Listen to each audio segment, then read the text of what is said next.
ہمارے پیارے نبی صلی اللہ علیہ وسلم نے معراج کی رات کو جاتے ہوئے کیا کیا دیکھا؟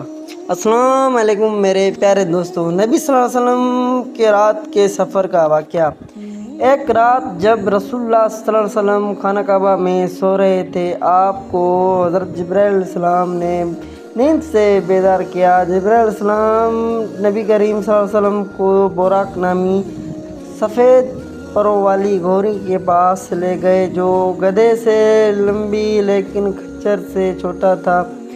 جب وہ سفر کر رہے تھے تو وہ مختلف انبیاء کے پاس سے گزرے، جن میں ابراہیم، حضرت موسیٰ اور حضرت عیسیٰ شامل تھے، جنہوں نے نبی کریم صلی اللہ علیہ وسلم کو سلام کیا اور آپ کے لیے دعا کی۔ پھر وہ جبرائیل کے ساتھ نور کی سیڑھی پر آسمان پر چڑھے۔ دوسرے آسمان پر اس کی ملاقات یسوع اور یوحنا بپتسمہ دینے والے سے ہوئی۔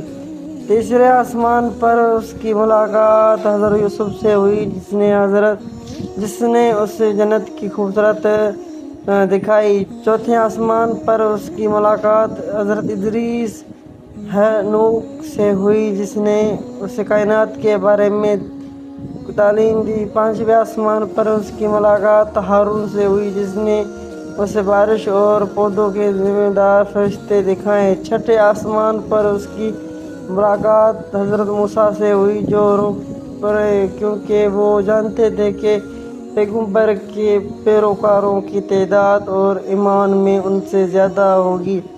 ساتویں آسمان پر اس کی ملاقات ابراہیم سے ہوئی، جس نے اس کا برت پاک استعمال کیا۔